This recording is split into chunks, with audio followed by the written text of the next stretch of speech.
तो स्टूडेंट्स आज के सेशन में हम डिस्कस करने जा रहे हैं रीअरेंजमेंट ऑफ सेंटेंसेस, राइट। इसी क्वेश्चन को आप दूसरे नाम से भी जान सकते हो। इस क्वेश्चन का दूसरा नाम पैराजम्बल्स भी बोल देते हैं इसको। This particular question is also known as parajumbles, right. एक पैसेज होता है और वो जंबल फॉर्म में होता है, आपको उसको अरेंज करना होता है। सो आप इसको पैराजम्बल्स बोल लीजिए, चाहे आप इसको रीअरेंजमेंट ऑफ सेंटेंसेस बोलो, सेम थिंग। तो ये क्वेश्चन जो है 3 तरह से पूछा जाता है डिफरेंट डिफरेंट एग्जाम्स में। इसके टाइप्स को पहले देख लेते हैं कि कौन कौन से टाइप्स पे ये क्वेश्चन पूछा जाता है। तो टाइप 1 यहाँ पे जैसे लिख रहा है कि एक सवाल होता है, उसको ऐसे PQRS करके दिया होता है आपको, राइट। एक स्टेटमेंट होती है, जैसे मैं बोलता हूँ the sun in the east rises. अब the sun in the east rises आगे पीछे लिखा हुआ सेंटेंस, इसको PQRS करके दे देगा। ये सबसे इजी टाइप होती है, राइट। तो कई बार एग्जामिनर इस टाइप के सवाल पूछता है। टाइप 2 की बात करें तो क्वेश्चन कुछ इस तरह से आते हैं कि S1 मतलब पहला वाक्य सेंटेंस का दिया होता है और नीचे जाके S6 लास्ट सेंटेंस भी आपको मिलेगा, लेकिन बीच के ये जो PQRS ये सेंटेंस आगे पीछे लिखे होते हैं। मतलब आपको सेंटेंस की ओपनिंग दे देगा, टाइप 2 के अंदर ओपनिंग गिवन होगी और सेंटेंस की आपको एंडिंग गिवन होगी, राइट। स्टार्टिंग पहला वर्ड और पहला सेंटेंस और लास्ट ओपनिंग और एंडिंग ऑलरेडी गिवन होती है, और बीच के स्टेटमेंट्स आपको अरेंज करने होते हैं PQRS, मतलब वो जंबल फॉर्म में होते हैं, राइट। तो ये भी कहीं ना कहीं ओपनिंग से बच्चा सेकंड सेंटेंस को पकड़ लेता है और एंडिंग से सेकंड लास्ट सेंटेंस पकड़ में आ जाता है। तो ये दोनों टाइप्स जो है, कुछ ऐसे ऑर्गेनाइजेशंस हैं जो इन दो टाइप्स के ऊपर क्वेश्चन पूछते हैं, राइट। लेकिन एक तीसरा टाइप भी होता है इसके अंदर, टाइप थर्ड का सवाल जो रहता है ये सबसे टफ टाइप होती है। जैसे रीजनिंग के अंदर पजल्स होते हैं, उसी तरह इंग्लिश के अंदर ये रीअरेंजमेंट होती है, राइट। पैराजम्बल्स मतलब पजल्स की तरह होते हैं। तो ये जो टाइप थर्ड है ये सबसे टफ होती है, ये मतलब इसको हम सबसे टफ बोल सकते हैं। क्यों? क्योंकि इसके अंदर ना आपको ऐसे opening 1 A B C D और E ऐसे 5 एग्जांपल्स दिए होते हैं। अब यहाँ पे ना तो आपको ओपनिंग मेंशन है, ना ही आपको यहाँ पे एंडिंग गिवन होती है। You have to arrange all the statements on your own. आपको सारे वाक्यों को पढ़ना है कि पहला कौन सा होगा, फिर दूसरा कौन सा होगा, तीसरा कौन सा होगा, चौथा कौन सा होगा और इसका एंडिंग कौन सा बनेगा, ठीक है। मतलब the whole passage you have to arrange it on your own. तो कहीं ना कहीं अगर हम देखें इन 3 टाइप्स के अंदर ये टाइप थर्ड जो है सबसे ज्यादा टफ होती है, ठीक है। और ये 5 मार्क्स का क्वेश्चन रहता है, ठीक है। तो PQRS वाली टाइप 1 सबसे इजी है, टाइप 2 मीडियोकर लेवल की होती है, एवरेज लेवल की होती है कि इसमें ओपनिंग और एंडिंग हमें गिवन होती है, लेकिन टाइप थर्ड आपकी सबसे टफ होती है। आज के सेशन में हम देखेंगे, पहले इसके थ्योरेटिकल पोर्शन को जानेंगे कि कैसे कैसे मतलब how to tackle this particular question, क्या क्या इसके तरीके होते हैं, क्या क्या इसके में टिप्स और ट्रिक्स अप्लाई होते हैं, और आफ्टर दैट कुछ क्वेश्चंस भी मैं आपको सॉल्व करके दिखाऊंगा, राइट। तो बढ़ते हैं पूरा how to solve parajumbles, right. Parajumbles को सॉल्व कैसे किया जाता है, रीअरेंजमेंट को कैसे सॉल्व किया जाता है, ये हमें देखना है।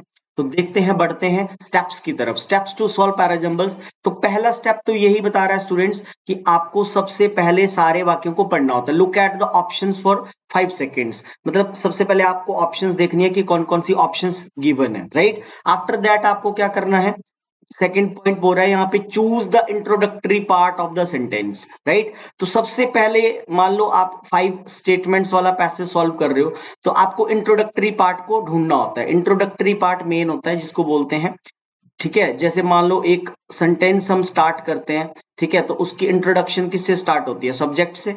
आप सबसे पहले जानते हैं सब्जेक्ट आता है, फिर वर्ब आती है, फिर एंड में ऑब्जेक्ट लिखा जाता है। जैसे एक वाक्य को बेटा सब्जेक्ट इंट्रोड्यूस करता है, उसी तरह मतलब एक पैसेज को भी कोई ना कोई उसका सब्जेक्ट होगा। तो introductory part of the sentence हमें ढूंढना होता है, राइट। फिर ये बोल रहा है search for the opening sentence. Suppose आपको ऐसे 5 एग्जाम्पल दे रहा है, आपको ऐसे 5 एग्जाम्पल दे रहा है, तो हमें कैसे पता लगेगा कि इसमें से पहला सेंटेंस कौन सा है, राइट। जैसे ए दे रहा है, फिर आपको बी बोल रहा है, फिर आपको सी बोल रहा है, फिर आपको डी बोल रहा है, फिर आपको ई बोल रहा है, ठीक है। तीन दो पांच सेंटेंस दिए हैं।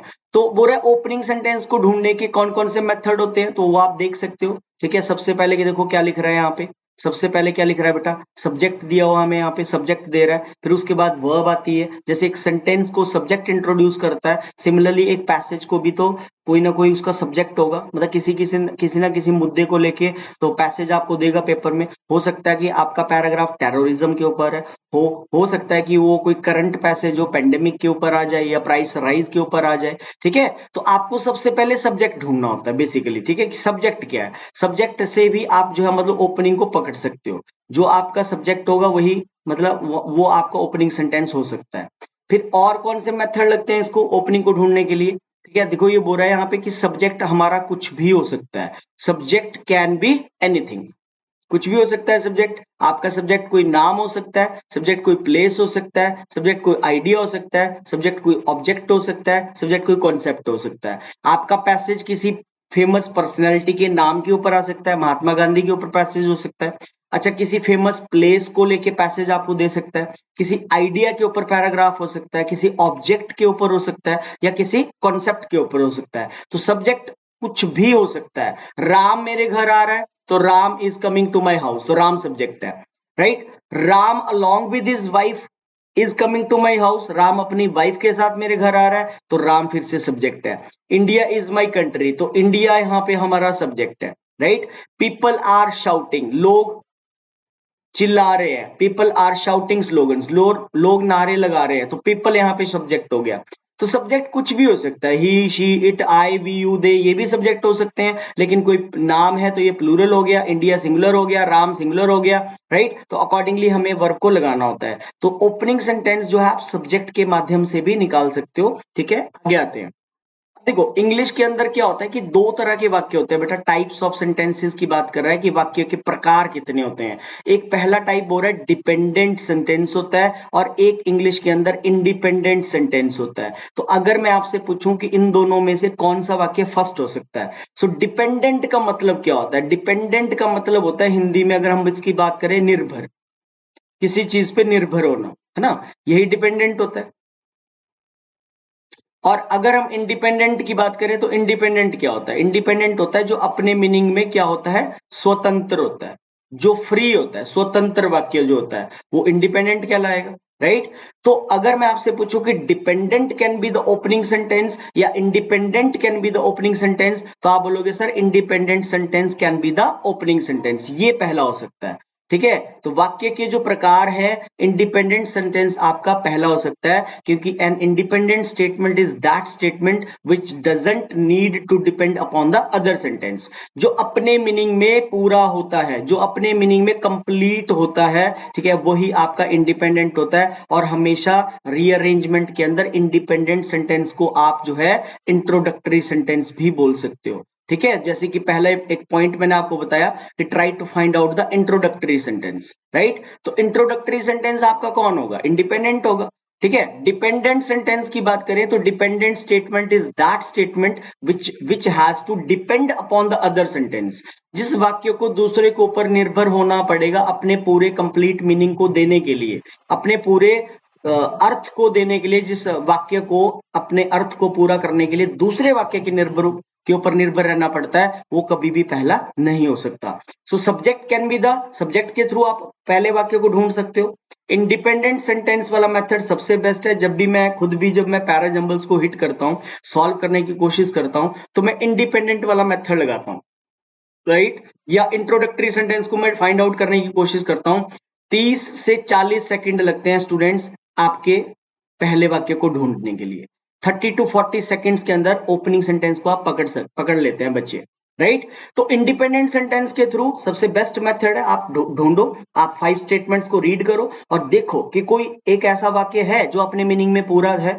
ठीक है, तीसरा पॉइंट देख लेते हैं। Noun can be the opening sentence, noun can be the opening sentence. आपको पता है कि नाउन भी पहला हो सकता है। ये सिर्फ पहले वाक्य को ढूंढने के मेथड बता रहा हूं अभी तक, राइट। आपको मैंने सबसे पहला पॉइंट बताया, इंटरलेट करते हैं पॉइंट। पहला पॉइंट बताया स्टूडेंट्स कि सब्जेक्ट के थ्रू आप ढूंढ सकते हो। अभी जो सब्जेक्ट होता है ना, सब्जेक्ट बनने का जो कॉन्ट्रैक्ट होता है बेटा, वो दो ही चैप्टर का होता है, या तो आपका नाउन सब्जेक्ट होगा या तो आपका प्रोनाउन सब्जेक्ट होगा, राइट। इन दोनों चैप्टर के अलावा कोई भी वर्ड जो है सब्जेक्ट ऑब्जेक्ट नहीं होता। सब्जेक्ट भी यही होते हैं दो दो चैप्टर, और ऑब्जेक्ट भी यही होते हैं। ऑब्जेक्ट भी 99% नाउन प्रनाउन होते हैं, सब्जेक्ट भी 99% जो है नाउन और प्रनाउन ही होते हैं। बट रीअरेंजमेंट के अंदर नाउन पहला हो सकता है, प्रनाउन कभी भी पहला नहीं हो सकता। ये ध्यान रखना, पैरा जंबल्स के अंदर आपका noun can be the opening, क्योंकि आपको पता है कि जब हम राम को लिखेंगे तभी तो इसकी जगह लेटर ऑन ही लिखेंगे ना। मतलब प्रोनाउन को लगाने के लिए हमें किस चीज का रेफरेंस होना चाहिए सेंटेंस में? नाउन का। मतलब noun comes earlier than pronoun comes later on.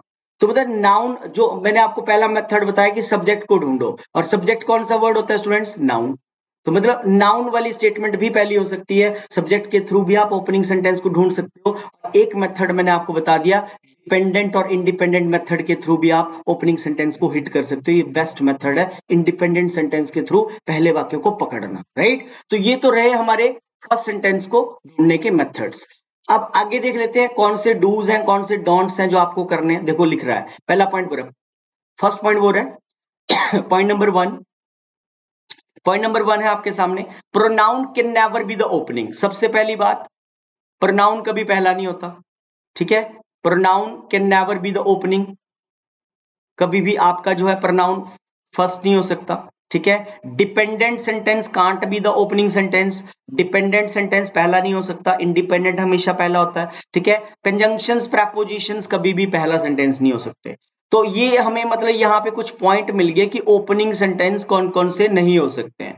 Pronoun वाली स्टेटमेंट पहली नहीं होगी, कंजंक्शन वाली स्टेटमेंट पहली नहीं होगी, प्रेपोजिशन वाली स्टेटमेंट पहली नहीं होगी, राइट। डिपेंडेंट सेंटेंस पहला नहीं होगा। जब आपको इतने पॉइंट मिल गए कि हाँ यार ये पहला नहीं होता है, तो आप ऑटोमेटिकली एलिमिनेशन मेथड लगाओगे और ओपनिंग सेंटेंस तक पहुंच जाओगे, पहला सेंटेंस आपकी पकड़ में आ जाएगा, राइट। तो ये आपको ध्यान रखना है कि प्रोनाउन आपको पता होना चाहिए, he she it I we you they वाला वाक्य पहला नहीं होता, राइट। उसके बाद स्टूडेंट्स आपको कंजंक्शन एंड है, नॉट विद स्टैंडिंग है, नंदलेस है, ऑल्दो है, दो है, हेंस है, दज है, राइट। तो ये वाली स्टेटमेंट्स भी आपकी पहले नहीं हो सकती क्योंकि कंजंक्शन है। डिस्पाइट, इनस्पाइट प्रेपोजिशंस होते हैं, पहले नहीं हो सकते।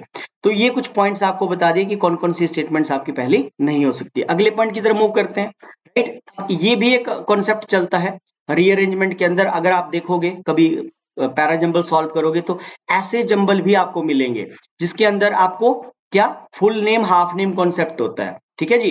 तो जैसे देखो ए वाली स्टेटमेंट लिख रहा है यहाँ पे, स्टेटमेंट नंबर ए बोल रहा है, ए में लिखा है the state bank of India, पूरा नाम लिख दिया है। और बी वाली स्टेटमेंट में लिख दिया एसबीआई बैंक्स, राइट। अब आपको पेयर बना के दे कि भाई बताओ ए बी होगा या आपका बी ए होगा। तो आपको यहाँ पे पता होना चाहिए कि जो स्टूडेंट्स फुल नेम होता है ना, जो फुल नेम होता है वो पहले लिखा जाता है, हाफ नेम हमेशा ही बाद में लिखा जाता है।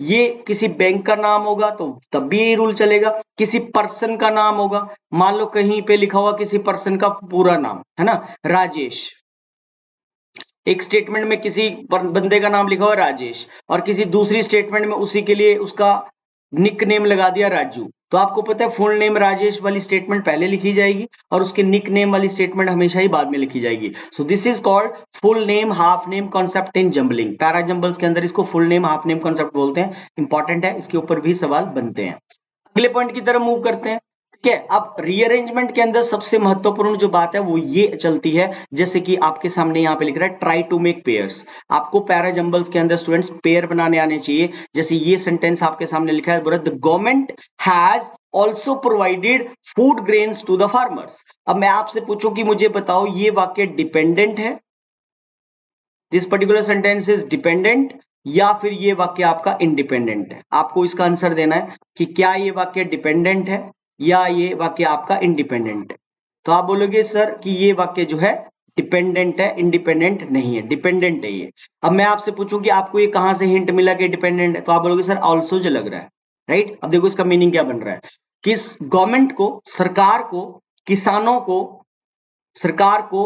सरकार ने किसानों को फूड ग्रेन्स, इसका हिंदी में क्या मतलब होता है, भी, फूड ग्रेन्स भी प्रोवाइड किए हैं, फूड ग्रेन्स भी प्रोवाइड किया, इसका मतलब कुछ और भी प्रोवाइड किया होगा। मतलब अगर किसी ऑप्शन में ये सेंटेंस लगा होगा तो आपको एकदम क्लिक होना चाहिए कि ये वाक्य पहले नहीं लिखा जाएगा, राइट। ये वाक्य पहले नहीं लिखा जा सकता, इसके साथ एक और वाक्य अटैच होगा और एक जोड़ा बनेगा और हमारे दो आंसर निकल के हमें 2 नंबर मिलेंगे, राइट। अब मैं अटैच करके बता देता हूं हाउ टू लिंक, ठीक है, पेयर्स को कैसे लिंक करना होता है आपको। जैसे आपके सामने देखो 2 वाक्य लिखे हैं, पहला वाक्य बोल रहा है still I can survive in this type of circumstances. अब मैं आपसे इस ए वाक्य को पूछूं कि ये वाक्य मुझे बताओ ये डिपेंडेंट है या इंडिपेंडेंट है, तो आप बोलोगे सर ये बोलना चाह रहा है कि फिर भी मैं इस तरह के हालात में सर्वाइव कर सकता हूं। सर्कमस्टांसेस होता है परिस्थितियां, तो क्या हमें यहाँ पे परिस्थितियां लिख के दे रहा है, सर्कमस्टांसेस कौन सी बात कर रहे हैं, क्या ये क्लियर हो रहा है? तो आप लोग नहीं सर, हम ये सिर्फ यही बोल रहे हैं कि फिर भी मैं इस तरह के हालात में सर्वाइव कर सकता हूं। अब किस तरह के हालात की बात कर रहा है वो क्लियर नहीं कर रहा, तो मतलब ये वाक्य हमारा डिपेंडेंट हुआ, राइट। तो ये वाक्य डिपेंडेंट हुआ और ये वाक्य पहले नहीं लिखा जा सकता, डिपेंडेंट स्टेटमेंट पहले नहीं लिखी जाती। अब इसके साथ देखो नीचे लिख रहा है we were facing a lot of problems while using cash after demonetization, कि जब नोटबंदी हुई थी स्टूडेंट्स, तो आप सभी जानते हैं कि जब नोटबंदी हुई थी तो हमें बहुत सारी प्रॉब्लम्स आई थी कैश को यूज करने के लिए, हमें एटीएम्स के बाहर खड़े होना पड़ा था लंबी लंबी लाइंस लगा के। तो अगर ये दो वाक्य आपके सामने लिखे हो यहाँ पे, अब ये वो जो ऊपर हालात नहीं दे रहा है वो ये हालात, नोटबंदी वो सर्कमस्टांसेस की बात कर रहा है। तो अगर पेपर में आपको पेयर आ जाए कि ए और बी आंसर होगा या बी और ए आंसर होगा, मतलब स्टिल वाली स्टेटमेंट पहले लिखी जाएगी फिर उसके बाद वी वर फेसिंग आएगा, या पहले बी वाली स्टेटमेंट वी वर फेसिंग आएगी फिर स्टिल वाला सेंटेंस लिखा जाएगा। तो आप बोलोगे सर सर्कमस्टांसेस वाली स्टेटमेंट पहले लिखी जाएगी, तो आंसर बनेगा हमारा बेटा इसमें बी और ए। पहला आंसर नहीं होगा, ए पहले नहीं लिखा जाएगा क्योंकि इसमें जो हालात की जो बात कर रहा है वो बी वाली ऑप्शन में डिमोनेटाइजेशन उन परिस्थितियों को बयां कर रहा है। तो राइट ऐसे कंबाइन होगा, ये बी और ए ऐसे जुड़ेगा आपस में। We were facing a lot of problems while using cash after demonetization, फिर कोई पर्सन बोल रहा है कि still I can survive in this type of circumstances, लेकिन फिर भी मैं इस तरह के हालात में सर्वाइव कर सकता हूं। तो इस तरह से हमें ये जोड़ने होते हैं। तो यहाँ पे एक हिंट है, ये स्टिल वर्ड है। अब ये एडिशन शो करने वाले वर्ड्स होते हैं, ठीक है। पेयर बनाने वाले कौन कौन से वर्ड्स होते हैं वो मैंने पूरी लिस्ट डाली है इसमें, जैसे इसके अंदर हमने ऑल्सो से पकड़ा, राइट। ये कौन सी लिस्ट होती है, ये होती है एडिशन को बताने वाले वर्ड्स। जब भी ये वर्ड, जितने भी ये वर्ड्स लिखे हैं स्टूडेंट्स, ये वर्ड्स जब भी किसी वाक्य में आएंगे तो समझ आना ये डिपेंडेंट सेंटेंस को बताते हैं। ये सिर्फ एडिशन करते हैं, जोड़ते हैं, और ये डिपेंडेंट स्टेटमेंट को बताते हैं। और ये सेंटेंस कभी भी पहले नहीं लिखा जाएगा। जैसे इस वाक्य में स्टिल वाली स्टेटमेंट डिपेंडेंट है तो वो बाद में लिखी गई, ऊपर वाले सेंटेंस में ये भी डिपेंडेंट है, इससे पहले कोई वाक्य लिखा जाएगा फिर इस वाक्य को लिखा जाएगा, राइट। ये सारे वर्ड्स आप देख सकते हो यहाँ पे लिखे हुए हैं, जैसे कि यहाँ पे एंड बोल रहा है, इन एडिशन टू बोल रहा है, फर्दर मोर है, मोर ओवर भी एडिशन करता है, बिसाइड्स, इसके अलावा मेरे पास एक और पेन है, बिसाइड्स एक प्रपोजिशन है। So I have one more pen besides this one. तो बिसाइड्स वर्ड के थ्रू मैं एडिशन कर रहा हूं कि इसके अलावा मेरे पास एक और भी पेन है, राइट। तो ये सारे एडिशनल वर्ड्स होते हैं, टू हो गया, ऑल्सो हो गया, अनदर हो गया, इक्वली इंपॉर्टेंट है, फर्स्ट आएगा तो सेकंड आएगा, फर्स्ट और सेकंड का पेयर होता है, फॉर्मर और लेटर का पेयर होता है, फॉर्मर पहले वाला होता है, लेटर बाद वाला होता है, अगेन हो गया, फर्दर हो गया, एज वेल एज हो गया, नेक्स्ट हो गया, लाइकवाइज हो गया, सिमिलरली हो गया, इनफैक्ट हो गया, इन द सेम वे हो गया, राइट। ये सारे वर्ड्स जो है एडिशन को बताते हैं, हमेशा ही डिपेंडेंट सेंटेंस को बयां करेंगे, और कभी भी ये वर्ड्स जब वाक्य में आएंगे तो वो वाक्य पहले नहीं लिखना होता है, उससे पहले एक वाक्य जुड़ेगा, राइट। तो इसी तरह से एडिशन वाले वर्ड्स पे आपको काम करना पड़ेगा कि यार मोर ओवर एडिशन बताता है, एंड के थ्रू हम जोड़ते हैं, फर्स्ट के साथ सेकंड का पेयर होता है, फॉर्मर के साथ लेटर का पेयर होता है, अगेन आ गया, फर्दर आ गया, एज वेल एज आ गया, ठीक है। ये सारे वर्ड्स जो है आपके एडिशन को शो करते हैं। इनके आने से हमेशा ही क्या होता है कि आपने जो है इन सेंटेंसेस को बाद में रखना होता है, पहले इनसे पहले कोई एक वाक्य आप जोड़ोगे और आपको 2 नंबर मिलेंगे, राइट। आपको एग्जामिनर 2 मार्क्स देगा अगर आपके 2 नंबर बन जाएंगे, पेयर बना लोगे तो। बट ये वर्ड्स आपको माइंड में रखने पड़ेंगे, जितने भी हमने सब्जेक्ट वर्ब अग्रीमेंट में पढ़े थे कि जैसे 2 सब्जेक्ट आते हैं, Ram along with his father is going to market, along with है, टुगेदर विद है, एज वेल एज है, ये सारे एडिशनल वर्ड्स होते हैं, इनके थ्रू हम हमेशा ही एडिशन को बताते हैं। सेकंड टाइप के वर्ड्स आपको काम करना पड़ेगा स्टूडेंट्स, जो यहां लिख रहा है, जैसे बोल रहा है यहाँ पे कॉन्ट्राडिक्शन, राइट। अब कॉन्ट्राडिक्शन का मीनिंग देखें तो इसका मीनिंग होता है हिंदी में विरोधाभासी।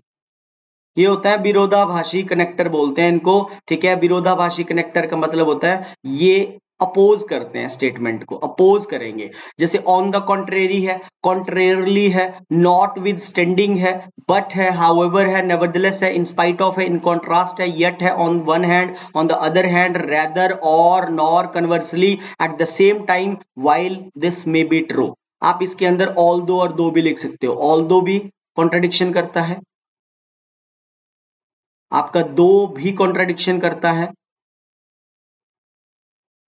ये सारे कॉन्ट्राडिक्टरी कनेक्टर होते हैं, ध्यान रखना। कैसे? अब देखिए, जैसे बट आ गया है ना, ऊपर लिख रहा है बट, फिर नीचे लिख रहा है ऑल दो, है ना, बट लिख रहा है, ऑल दो लिख रहा है, यहां पे इसने बट लिख दिया है, फिर ऑल दो लिख रहा है। फर्स्ट वर्ड आपका बट है, फिर आपका ऑल दो है, फिर आपका दो है, फिर आपका नंदलेस है, फिर आपका डिस्पाइट है, फिर आपका इंस्पाइट है, फिर आपका नॉट विद स्टैंडिंग है, और भी आ सकते हैं, देयरफॉर आ सकता है, हेंस आ सकता है, दस आ सकता है। ये सारे कंजंक्शंस होते हैं। तो कॉन्ट्रडिक्शन ये होता है स्टूडेंट्स की अगर इनसे पहले कोई स्टेटमेंट पॉजिटिव है तो इनके बाद निगेशन शो करोगे। पहले जो फिल्म हमने देखी थी वो बड़ी इंटरेस्टिंग थी, राइट? बट अब जो मूवी हमने देखी बड़ी बोरिंग थी। तो ठीक है, शी वॉज रिच बट माइजर। तो ये कॉन्ट्राडिक्शन होती है, हालांकि वो गरीब है फिर भी ईमानदार है। सो although he is rich yet he is honest. अब जैसे मैं आपको इसका कॉन्सेप्ट बताता हूं कि रीअरेंजमेंट के अंदर आपको कैसे अरेंज करना होता है। देखिए, जैसे ए है, आपको रीअरेंजमेंट बना रहे हो, बी, सी, डी और ई, ऐसे एग्जांपल दे रहा हूं आपको। फर्स्ट सेंटेंस है, ये सेकंड है, ये आपका थर्ड है, ये आपका फोर्थ है, और ये आपका फिफ्थ है। सपोज आप रीअरेंजमेंट, आपके सामने पैसेज आ गया, आप इसको सॉल्व करने लग गए और आपने सारे वाक्य पढ़े, आपको लगा इंट्रोडक्टरी सेंटेंस सी है, आपने सी लिख दिया आंसर। सी से स्टार्ट होगा। इसके बाद यहाँ पे ना डी वाला वाक्य है, ये बट से स्टार्ट हो रहा है। मान लो यहाँ पे कोई एक ऐसा कंजंक्शन है जो कॉन्ट्रडिक्शन वाला वर्ड है, उससे उस वाक्य शुरू हो रहा है। सी के बाद आपने देखा कि ए आएगा, राइट? तो आपने यहाँ ए लिख दिया। अब अगर ए के बाद आपको लगता है कि डी वाली ऑप्शन आएगी, मतलब बट वाला सेंटेंस आप उठाओगे कॉन्ट्रडिक्शन वाला, तो अगर ये ए वाली स्टेटमेंट यहाँ पे पॉजिटिव चल रही होगी, अगर ए वाला जो इससे पिछला वाक्य डी से पहले जो ए, सी के बाद जो आपने ए उठाया, अगर ये पॉजिटिव होगा तो बट के साथ वाला बेटा क्या होना चाहिए? नेगेटिव। ठीक है, क्योंकि आपको पता है कि ए वाला पॉजिटिव है तो बट के साथ कॉन्ट्रडिक्शन ऐसे कनेक्ट होती है जंबलिंग के अंदर। अगर डी वाला वाक्य, बट वाला वाक्य नेगेटिव नहीं है तो इसका मतलब आपका रीअरेंजमेंट फिर पैराजंबल गलत लेके जा रहे हो आप, तो फिर तब आप यहाँ पे डी लिखोगे। और सिमिलरली अगर ए वाली स्टेटमेंट आपकी नेगेटिव होगी, अगर ए वाली स्टेटमेंट पिछली नेगेटिव है तो ऑब्वियस है अगली क्या होनी चाहिए? बट वाली आपकी पॉजिटिव। तो रीअरेंजमेंट के अंदर ऐसे चलता है, मतलब कॉन्ट्रडिक्शन ऐसे कनेक्ट होती है, ये कंजंक्शन ऐसे आप हम काम करेंगे। पिछला वाक्य आपने पॉजिटिव उठाया तो कॉन्ट्रडिक्शन शोइंग कनेक्टर के साथ वाला वर्ड आपका नेगेटिव होना चाहिए, मतलब सेंटेंस आपका नेगेटिव होना चाहिए। पिछला आपने नेगेटिव उठाया तो कॉन्ट्रडिक्शन के साथ वाला आपका पॉजिटिव होना चाहिए। ये इस तरह से कॉन्ट्रडिक्शन को कनेक्ट करते हैं हम रीअरेंजमेंट के अंदर। उसके बाद लास्ट एक और टाइप की लिस्ट है जिसके ऊपर आपको तीन तरह के वर्ड्स के ऊपर आपको काम करना होता है रीअरेंजमेंट में। एडिशन शोइंग कनेक्टर्स जो जोड़े बनाते हैं, कॉन्ट्रडिक्शन शोइंग कनेक्टर्स जो कॉन्ट्रडिक्ट करते हैं, और थर्ड टाइप ये है बेटा जो लिखी है आपके सामने यहाँ पे, रिजल्ट वाली, राइट? तो रिजल्ट वाली टाइप में, रिजल्ट मतलब ये फाइनल स्टेटमेंट को बताएंगे। रिजल्ट कब आता है? रिजल्ट होता है परिणाम। जैसे आप तैयारी कर रहे हो कंपटीशन की, तो आप एग्जाम दोगे तो रिजल्ट कब आएगा? एंड में आएगा।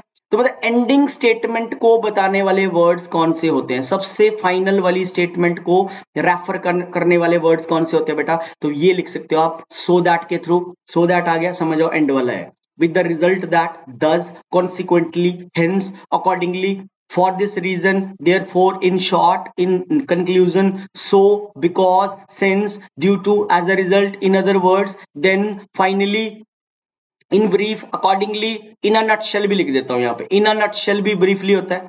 इन अ नटशेल कम शब्दों में बयां करना, ब्रीफ में बताना, ठीक है। इवेंचुअली एक वर्ड और भी होता है, इवेंचुअली भी एट लास्ट होता है, राइट? तो ये वर्ड जब भी किसी मतलब जंबल के अंदर आ रहे हैं, किसी वाक्य को मतलब इन वर्ड्स के थ्रू वो स्टार्ट कर रहा है, तो समझ आओ लास्ट वाली स्टेटमेंट होती है। तो देखिए, इन जनरल रूल आपको बता दिया कि रिजल्ट वाले वर्ड्स कौन से होते हैं, एडिशन वाले वर्ड्स कौन से होते हैं, और कॉन्ट्राडिक्शन वाले वर्ड्स कौन से होते हैं। Full name, half name concept का ध्यान रखना है। एक और पॉइंट है जो हम यहाँ पे जोड़ेंगे, और ये पॉइंट बहुत इंपॉर्टेंट है। ये पॉइंट आपको 2 नंबर देगा। बहुत सारे रीअरेंजमेंट मैंने भी अपनी लाइफ में सॉल्व करे हैं, तो मैंने काफी जगह देखा कि ये पॉइंट काफी इंपॉर्टेंट है, ठीक है।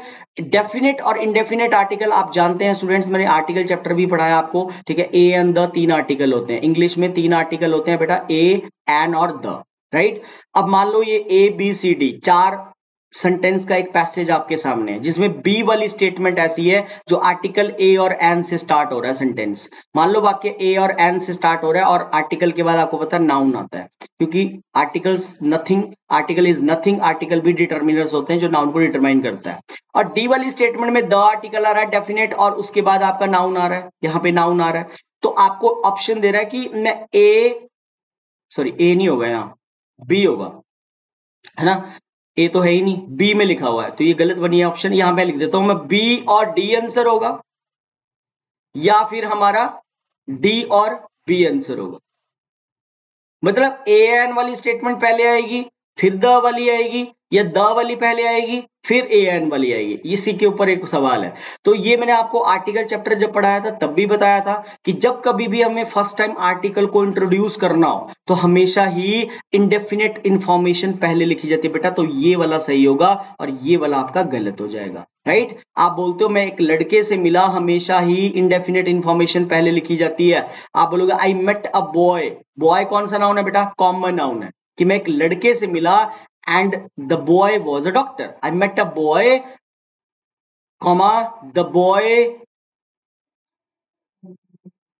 was a doctor. ऐसे बोलोगे, राइट। मैं एक लड़के से मिला, आई मेट अ बॉय, ये कॉमन नाउन हो गया, ये कॉमन नाउन हो गया, तो बॉय से पहले अ आर्टिकल आ गया और आगे हम बोल रहे हैं the boy was a doctor, ठीक है, और वो लड़का डॉक्टर था।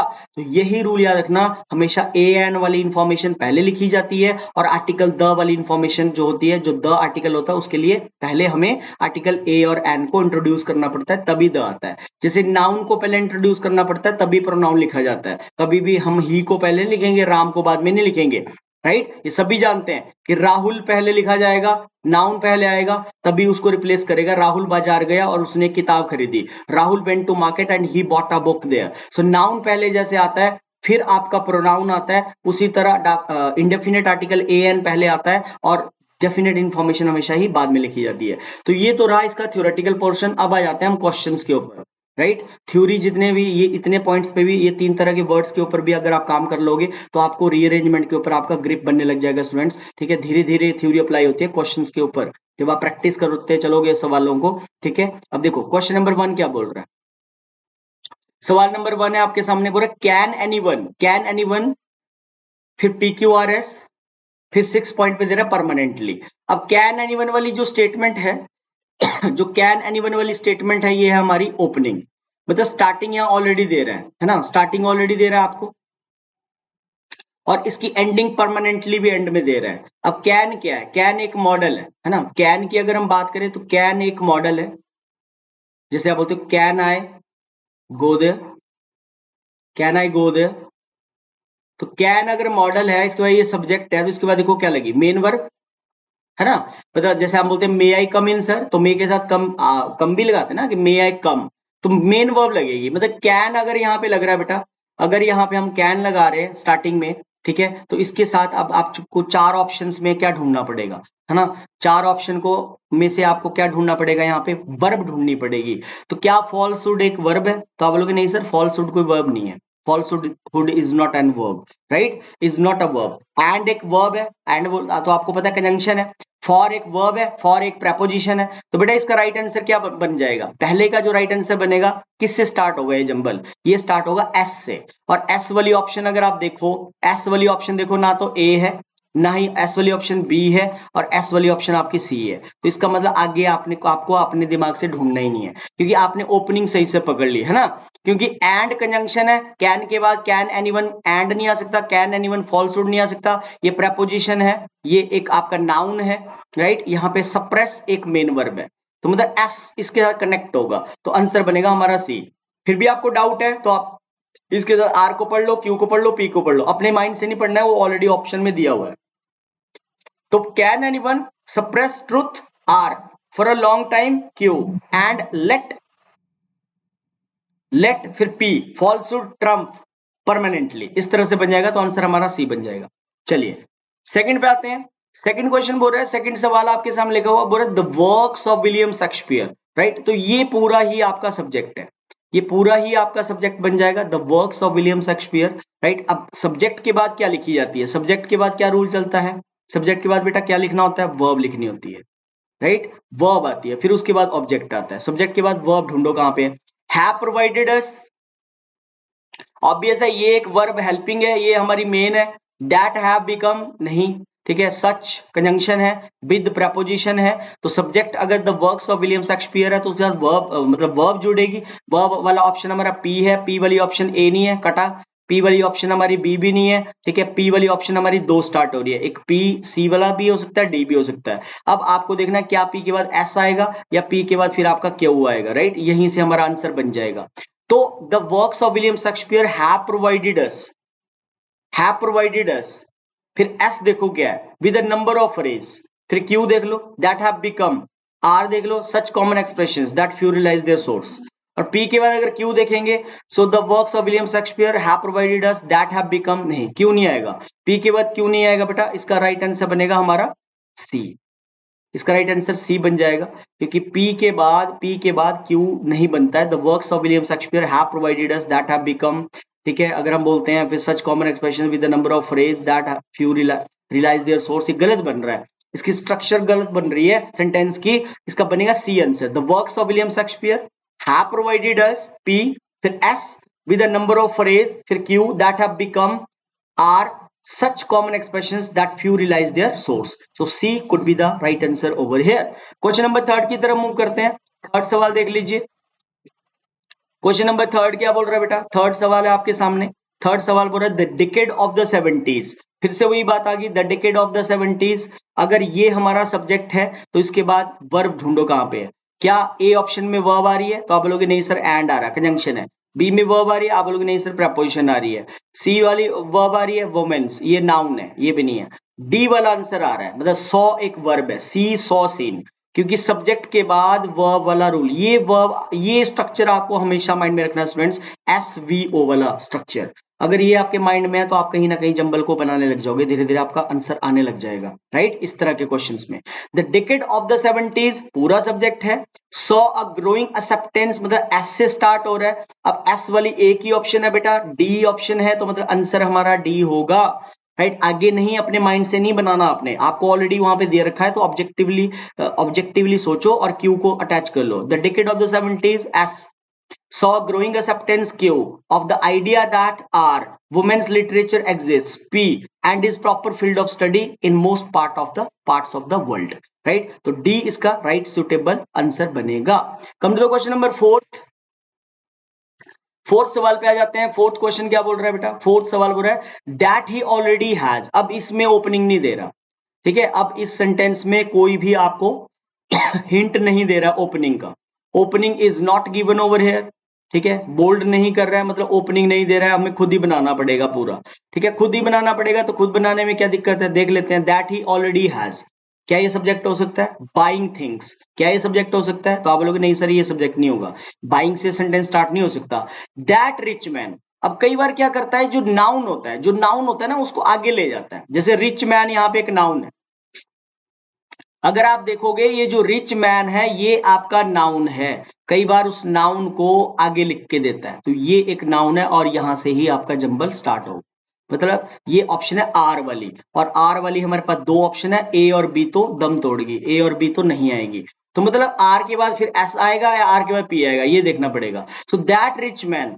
S goes on buying things, तो मतलब एस आएगा, है ना, एस के बाद फिर क्यू आएगा, that rich man goes on buying things Q, R S Q P that he already has, right, ये बनेगा B बनेगा इसका राइट आंसर, ठीक है, कि वो अमीर आदमी खरीदता गया चीजों को जो उसके पास पहले भी है, जो उसके पास ऑलरेडी है, ठीक है, पहले से ही है, so that rich man goes on buying things that he already has, so B could be the right answer, R के बाद यहाँ पे S आएगा, तो B इसका राइट आंसर बनेगा। क्वेश्चन नंबर 5 के ऊपर आ जाते हैं बेटा, सवाल बोल रहा है आपके सामने, क्वेश्चन नंबर 5 बोल रहा है, ठीक है, देख सकते हो, द क्लर्क मतलब स्टार्टिंग दे रहा है, ठीक है, the clerk on the desk, clerk subject है तो वर्ब आएगी, left the money, leave left, अब आपको वर्ब की पहचान होनी चाहिए एकदम से कि यार सब्जेक्ट आ गया तो सब्जेक्ट के बाद वर्ब आएगी, अब आपको एकदम क्लिक होना चाहिए कि लेफ्ट एक वर्ब है, सो the clerk left the money, Q से स्टार्ट हो रहा है। अब ए और बी ऑप्शन ड्रॉप हो जाएंगी क्योंकि क्यू वाली तो दो ही ऑप्शन है, सी और डी, इसी में से देखना पड़ेगा। So the clerk left the money, Q आ गया, क्यू के बाद पी आएगा क्या, left the money on the desk, तो ऑब्वियस है पैसे को छोड़ेगा डेस्क के ऊपर। अगर मैं क्यू के बाद यहाँ पे भी, अब देखो क्यू के बाद यहाँ पे भी पी लगा रहा है और क्यू के बाद यहाँ पे भी पी लगा रहा है, अब आपको देखना पड़ेगा इसके बाद आर आएगा या इसके बाद एस आएगा, ये मेन कहानी है। क्यू पी दोनों में सही दे रहा है। सो the clerk left the money on the desk which he should have locked up in the safe, तो ऑब्वियस है जिसको उसको मतलब अलमीरा के अंदर तिजोरी में जो है सेफ में लॉक रखना चाहिए था। तो left the money on the desk, P के बाद एस आएगा, तो पी के बाद एस आएगा तो आंसर है डी। आंसर बन जाएगा हमारा यहाँ पे, राइट आंसर बनेगा बेटा डी। ठीक है, यहाँ पे आंसर डी हो जाएगा, तो यहाँ पे सी भी आपका गलत हो गया। ठीक है, तो ऑप्शन नंबर सी भी आपकी यहाँ पे रॉन्ग है, राइट आंसर बनेगा हमारा D. Right, D could be the right answer. आगे देख लेते हैं, क्वेश्चन नंबर 6 पे आ जाते हैं। अब देखो ये क्वेश्चन थोड़ा बड़ा है, इसको आपको देखना पड़ेगा। 6 नंबर सवाल क्या बोल रहा है, बोल रहा some animals like fishes lay eggs and leave them. Right, अब होता क्या है कि अगर आप सम एनिमल्स, अब सम एनिमल्स एक नाउन है, राइट, सम एनिमल, सम एक डिटर्मिनर है और जो नाउन को डिटरमाइन कर रहा है एनिमल्स को। अब आप देखो सबसे पहले सम एनिमल्स सिंगुलर है या प्लूरल है, प्लूरल है तभी लाइक लिख रहा है, लाइक एक वर्ब है, प्लूरल वर्ब लिख रहा है, सम एनिमल्स प्लूरल नाउन है, राइट। अब अगर प्लूरल नाउन लिख रहा है बेटा तो आपको इसके लिए प्लूरल ही प्रोनाउन ढूंढना पड़ेगा, आपको इसको इसकी जगह प्लूरल प्रोनाउन रिप्लेस करना पड़ेगा। सम एनिमल्स के लिए ऑप्शन में क्या लगेगा, द मदर लगेगा, वो तो सिंगुलर है, और एनिमल्स के लिए द मदर तो नहीं बनेगा, ठीक है ना, तो दे आएगा। तो मतलब ये जंबल क्यू से स्टार्ट होगा, क्योंकि दे जो है सम एनिमल्स की रिप्लेसमेंट है। प्लूरल प्रोनाउन के लिए, प्लूरल नाउन के लिए प्लूरल प्रोनाउन लिखा जाएगा। तो अगर ये क्यू से स्टार्ट होगा तो मतलब क्यू वाली तो एक ही ऑप्शन है, देख लो आप चाहे चारों ऑप्शन में चेक कर लीजिए कौन सी ऑप्शन है हमारी क्यू वाली। क्यू वाली ऑप्शन कौन सी है बेटा, डी। तो ऑप्शन डी यहाँ पे हमारा राइट आंसर जाएगा, क्योंकि दे के साथ वो कनेक्ट हुआ, सम एनिमल्स को रिप्लेस करेगा दे। ठीक है, अब क्यू से अगर मान लो हमने स्टार्ट कर लिया, इसके बाद क्या आएगा, फिर अपना दिमाग तो लगना ही नहीं है, नहीं सॉरी, ऑप्शन ए भी क्यू वाली है, ऑप्शन दो है जी क्यू वाली, गलती से मेरा ध्यान नहीं गया, ए वाली ऑप्शन भी क्यू से है। तो देख लेते हैं, अभी तक डी हम नहीं कर सकते, अभी तक हम डी नहीं कर सकते क्योंकि यहाँ पे एक ऑप्शन और है क्यू वाली। चलो कोई बात नहीं, ठीक है, मैंने थोड़ा सा मेरे को लगा कि वो भी नहीं है। तो ए ऑप्शन क्यू से स्टार्ट कर रहा है और बी और सी तो ड्रॉप हो जाएगी, बी और सी तो कट गई जी। अब इसके बाद क्या होता है कि आपको देखना पड़ेगा इसके बाद नाउन कौन सा आएगा। ठीक है, some animals like fishes lay eggs and leave them, they lay thousands of eggs at a time but don't look after them. ठीक है, इसके बाद आएगा बेटा नाउन, फिर से इसके बाद फिर नाउन आएगा, नाउन आएगा और नाउन आएगा द मदर, मदर है पी, पी आएगा इसके बाद, और फिर ये जो पी है ना, इस पी के लिए लगेगा शी प्रोनाउन लगेगा, तो मतलब पी आएगा फिर ऐसा आएगा। तो आंसर ए है ना कि डी है, डी आंसर नहीं है बेटा, आंसर बनेगा हमारा इसका right A. A could be the right answer. Some animals like fishes lay eggs and leave them. They lay thousands of eggs at a time but don't look after them. ठीक है, the mother doesn't care for the eggs at all. She simply leaves the eggs and never come back to them. Right? S फिर R आ जाएगा. Most of the eggs die and only a few of them develop into fishes. तो ये इस jumble का जो concept है वो ये है कि अगर आपने पहले प्लूरल प्रोनाउन लिखा है, अगर आप पहले प्लूरल प्रोनाउन लिख रहे हो, ठीक है, तो आपको उसके लिए जो है क्या लिखना पड़ेगा, प्लूरल प्रोनाउन, प्लूरल नाउन के लिए आपको प्लूरल ही प्रोनाउन लिखना पड़ेगा, प्लूरल ही प्रोनाउन लिखना पड़ेगा, और फिर सिंगुलर नाउन के लिए आपको जो है सिंगुलर ही प्रोनाउन लिखना पड़ेगा। इसके आधार पे बना है जंबल। ठीक है, प्लूरल नाउन था तो प्लूरल प्रोनाउन रिप्लेस हुआ, सिंगुलर नाउन था तो सिंगुलर प्रोनाउन रिप्लेस हुआ, और जंबल हमारा फॉर्म हो गया। 7th क्वेश्चन पे जाते हैं। ठीक है, 7th क्वेश्चन भी कुछ इस तरह से, a man wearing dark sunglasses walked into the bank. ठीक है, मतलब जो है उसने डार्क सनग्लासेस पहने थे किसी आदमी ने, और वो एक बैंक के अंदर एंटर कर गया। फिर उसके बाद क्या आ गया, then he shouted give me all your money, all the money in the bank right now, in this bank right now, या everyone in the lobby screamed and started running, he went up to the, ये तो story type है, इस तरह story type वाले भी jumble आ जाते हैं समटाइम्स एग्जाम में, पूछ लेता है एग्जामिनर, तो आपको ध्यान रखना है। ठीक है, तो ये मेरे को लग रहा है पी से ही स्टार्ट हो जाएगा, क्योंकि a man wearing dark sunglasses walked into the bank, then he shouted, वो चिल्लाया कि सारा जो पैसा है इस बैंक के अंदर वो मुझे दे दो अभी के अभी। राइट, देन ही शाउटेड, तो पी से स्टार्ट होगा, पी वाली ए की ऑप्शन है और वो ए ऑप्शन है, और यही आपका आंसर यहां बन जाएगा। अपने दिमाग से नहीं सोचना है, यहां पे ऑप्शन पढ़ लीजिए, ऐसा आ जाएगा। Nervously the young female teller handed the man 3 bags, big bags loaded with cash. R. He went up to the teller and held up a hand grenade for all to see. Q. Everyone in the lobby screamed chillana and started running, holding the grenade in one hand and the bags in the other. He walked out of the building. तो मतलब ए इसका सीधा बन गया बेटा। अगर आपने opening पकड़ ली ना तो आपका नंबर वहीं बन जाएगा। मतलब ये एक आर्ट होता है, जितना जल्दी आप पकड़ सकते हो उसके साथ जो ओपनिंग स्टेटमेंट दे रहा है उसके साथ कनेक्ट करना होता है। अगर ऑप्शन उसी से स्टार्ट हो रही है तो फिर तो डायरेक्ट आंसर वही है। अगर यहाँ पे पी से 2 ऑप्शन स्टार्ट होती है तो फिर हम उन 2 को चेक करते हैं, 2 वैसे एलिमिनेट हो जाती है, राइट। 8वां और लास्ट क्वेश्चन होगा शायद, ठीक है। 8th क्वेश्चन देख लीजिए, पूरा many scientists are working on safer and better ways to kill mosquitoes, right, to kill mosquitoes. तो मतलब जंबलिंग अपना लिंक छोटा छोटा लिंक देती है जो आप पकड़ना पड़ेगा आपको, ठीक है। तो mosquitoes bringing more of these animals, animals का लिंक है, मॉस्किटोज का नहीं है। Place where mosquito live might help, mosquitoes have many natural enemies like, ये तो फिर उसकी कैटेगरीज बता रहा है। इसका जो कनेक्शन बनेगा ये आर से जुड़ेगा, पहला पॉइंट, ठीक है। Many scientist are working on safer and better ways to kill mosquitoes, ठीक है। आर से कनेक्ट होगा बेटा, ये आर से कनेक्ट होगा तो आर वाली ए की ऑप्शन है शायद, और वो ऑप्शन है हमारी डी, ठीक है। तो आर से ए की ऑप्शन चल रही है और that particular option is connecting with option number D. देख लेते हैं इसको। Mosquitoes nets can be used for protection, S, but there is, अब देखो ये आ गया बट, यहाँ पे जो मैंने आपको बात बताई थी, है ना। Mosquitoes nets can B use for protection, मतलब सुरक्षा के लिए उनका यूज किया जा सकता है, but there is no sure way. देखो कॉन्ट्रेडिक्शन कर दिया और इसको नेगेटिव में ले गया आगे। ये मैंने बताई थी आपको बात कि जब भी बट मिडल में आता है, कोई सेंटेंस बट से स्टार्ट हो रहा है, उसके पहले बोल रहा है can be used for protection, उसको प्रोटेक्शन के लिए, सुरक्षा के लिए यूज किया जा सकता है। जो मच्छरदानियां लगाते हैं, मॉस्किटो नेट्स होती है ना, मच्छरदानी जिसको बोलते हैं। तो but there is no sure way to protect everyone from their deadly bites, लेकिन फिर भी मतलब ये कोई पूरी तरह से सुरक्षित माध्यम नहीं है ये, ठीक है, कि उनकी डेडली बाइट से उनको बचाया जा सकता है। एस फिर क्यू आ जाएगा, mosquitoes have many natural enemies like bats, birds etcetera. फिर पी आ जाएगा, bringing more of these animals into places where mosquitoes live might help, this is a natural solution. तो इसका राइट आंसर लॉजिकली डी बनेगा। सो I hope आपको ये बात समझ आई होगी, बड़ा इंपॉर्टेंट है। रीडिंग कॉम्प्रिहेंशन, रीअरेंजमेंट, ये प्रैक्टिस बेस्ड क्वेश्चंस होते हैं स्टूडेंट्स। सिर्फ मैंने आपको टिप्स बता दिए, full name half name concept बता दिया। आर्टिकल का याद रखना, indefinite article A and the पहले लिखे जाते हैं, द आर्टिकल हमेशा ही बाद में लिखा जाता है, ठीक है। और आपको मैंने और भी पॉइंट्स बता दिए, 3 तरह के शब्दों के ऊपर आपको काम करना है जंबलिंग में, addition showing connectors, contradiction showing connectors, और रिजल्ट बताने वाले वर्ड्स कौन कौन से होते हैं। अगर ये वर्ड्स आपके माइंड में है तो ये थ्योरी धीरे धीरे इंप्लीमेंट करोगे तो आपका अच्छा ग्रिप बन जाएगा पैराजंबल्स के ऊपर, राइट। सो आई होप आपको ये सेशन अच्छा लगा होगा। मिलते हैं नेक्स्ट सेशन में। Thank you very much, take care, see you.